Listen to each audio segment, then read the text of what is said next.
आज के इस वीडियो में हम केमिकल कॉम्बिनेशन के एक और लॉ पे बात करेंगे जिसे कि कहा जाता है लॉ ऑफ मल्टीपल प्रोपोर्शंस। इसे सबसे पहले प्रपोज किया था जॉन डाल्टन ने, इंग्लिश केमिस्ट जॉन डाल्टन। चलिए देखते हैं ये हमें बताता क्या है। ये कहता है कि अगर दो एलिमेंट्स ये एक दूसरे के साथ कंबाइन होकर एक से ज्यादा कंपाउंड बनाता हो, चलिए एग्जांपल ले लेते हैं। एक से ज्यादा कंपाउंड बनाता हो, सिंपल एग्जांपल कंसीडर करते हैं। यही एग्जांपल आपको एनसीईआरटी में भी मिलेगा कि हाइड्रोजन और ऑक्सीजन ये मिलाते हुए, एक दूसरे के साथ मिलते हुए ये बनाता है पानी, ये बनाता है H2O और साथ ही साथ ये बनाता है हाइड्रोजन पेरोक्साइड H2O2। तो अगर ये दो तरह का या एक से ज्यादा कहें, एक से ज्यादा अगर कंपाउंड बनाता हो तो आपको दोनों का सैंपल को, इसका भी और इसका भी सैंपल को ऐसे चूज करना है, कुछ इतना सैंपल चूज करना है कि इन दोनों एलिमेंट्स में से हाइड्रोजन और ऑक्सीजन, दोनों में देखें हाइड्रोजन और ऑक्सीजन, हाइड्रोजन या ऑक्सीजन इसका जो वेट है वो फिक्स्ड हो जाए।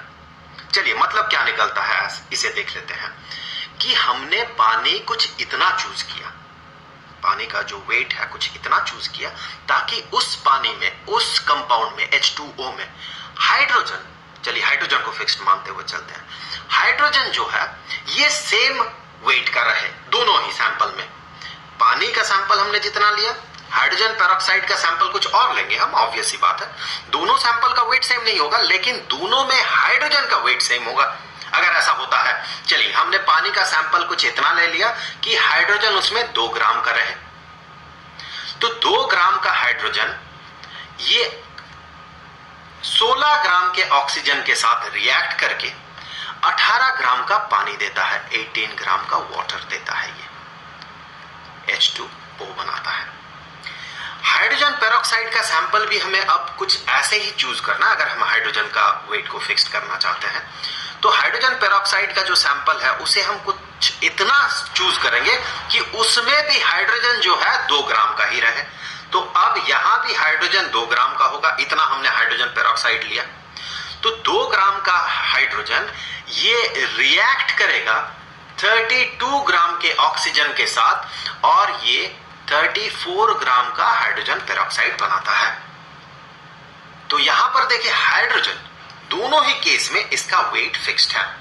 अगर ऐसा हुआ तो फिर आप पाएंगे जो दूसरा एलिमेंट है, ये जो ऑक्सीजन है, ये दूसरा एलिमेंट का जो वेट है ये एक स्मॉल होल नंबर का रेशियो होगा, 16:32। अगर आप देखें 16 और 32 इसका रेशियो, इसे अगर आप रिड्यूस करें तो आप पाएंगे ये होगा 1:2। ये बहुत सिंपल, बहुत स्मॉल होल नंबर का एक रेशियो है। अब चलिए एक और एग्जांपल कंसीडर करते हैं और चीजों को थोड़ा एलोबोरेटली समझते हैं, क्योंकि इससे आगे हम इसे मैथमेटिकली प्रूव करेंगे।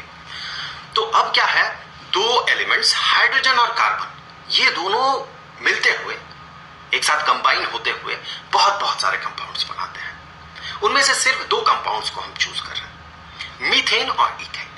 तो हाइड्रोजन और कार्बन ये दोनों मिलते हुए मीथेन भी बनाता है CH4 और इथेन भी बनाता है C2H6। हमने क्या किया, रैंडमली मीथेन का एक सैंपल कंसीडर किया। सो मीथेन के एक सैंपल में कितना सैंपल हमने कंसीडर किया, हमने चलिए मीथेन का 16 ग्राम का सैंपल कंसीडर किया। हमने देखा कि मीथेन के 16 ग्राम के सैंपल में हाइड्रोजन जो है ये 4 ग्राम का है और कार्बन जो है ये 12 ग्राम का है। आप सिंपली इस फॉर्मूला से भी ये समझ सकते हैं, कार्बन इसका जो एटॉमिक मास है, ये आप कह सकते हैं इसका जो वेट है एक कार्बन एटम का, ये होता है 12 एटॉमिक मास यूनिट का। दैट मीन एक कार्बन एटम हाइड्रोजन से 12 टाइम्स भारी है और हाइड्रोजन का जो वेट है, चूंकि ये सबसे हल्का एलिमेंट होता है तो इसका वेट को 1 माना जाता है, 1 एटॉमिक मास यूनिट का। तो ये 12 है कार्बन और एक हाइड्रोजन एक यूनिट का है। तो हाइड्रोजन यहां पर इस मॉलिक्यूल में देखिए कितना है, हाइड्रोजन यहां पर 4 यूनिट का है और कार्बन 12 यूनिट का है। तो यहां से आप समझ सकते हैं, चूंकि एक मॉलिक्यूल में अगर वेट का रेशियो देखें कार्बन और हाइड्रोजन का, तो ये 4:12 होता है, सिंप्लीफाई करें तो 1:3 होता है।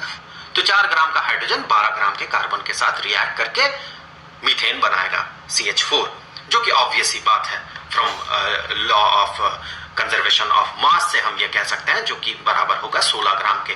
4 + 12 = 60।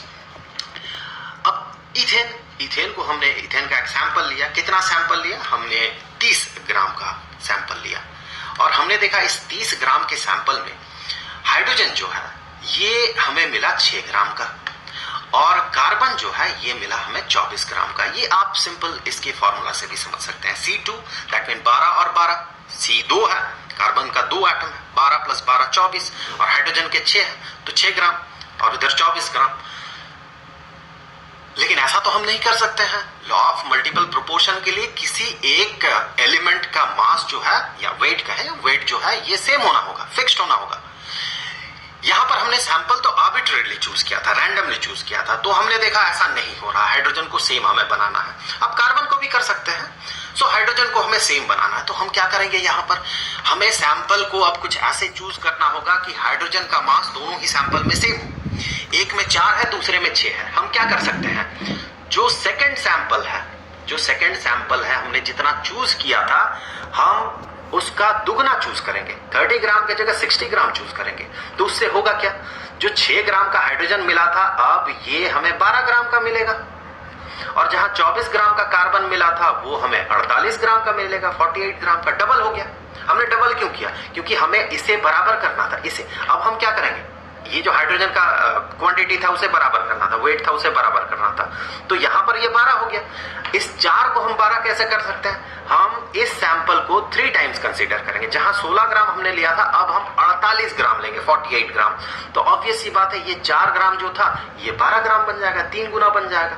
अगर आप पूरे सैंपल को 3 टाइम्स करते हैं तो जितना हाइड्रोजन था वो भी 3 टाइम्स हो गया, जितना कार्बन था वो भी 3 टाइम्स हो जाएगा। तो जहां 12 ग्राम का कार्बन हमें मिला था, हमें 36 ग्राम का कार्बन मिलेगा।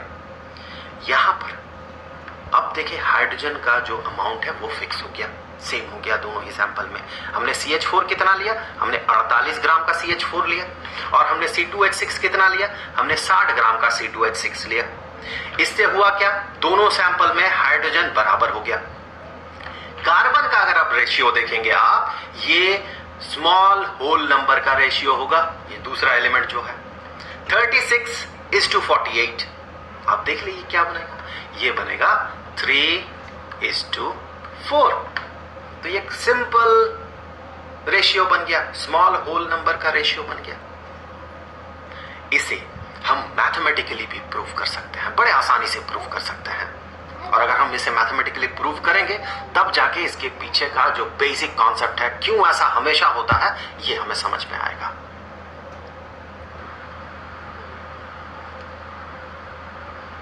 मान लेते हैं 2 एलिमेंट्स हैं X और Y, ये दोनों मिला के 2 कंपाउंड्स बनाता है। एक तो है XaYB, मतलब एक ऐसा कंपाउंड, एक ऐसा मॉलिक्यूल, मुझे कहना चाहिए एक ऐसा मॉलिक्यूल इसका जिसमें कि X का A एटम्स है, A एक नंबर होगा, 1 2 3 4 5 6 कुछ भी हो सकता है, छोटे नंबर्स होंगे, जैसे कि H2O, यहां पर H के साथ 2 लगा हुआ है, दैट मीन 2 हाइड्रोजन एटम, तो वहां पर आप मान सकते हैं ये A जो है वो 2 है। H2O, O के केस में ये अगर O होता, ऑक्सीजन होता, तो ये वाला हो जाता 1।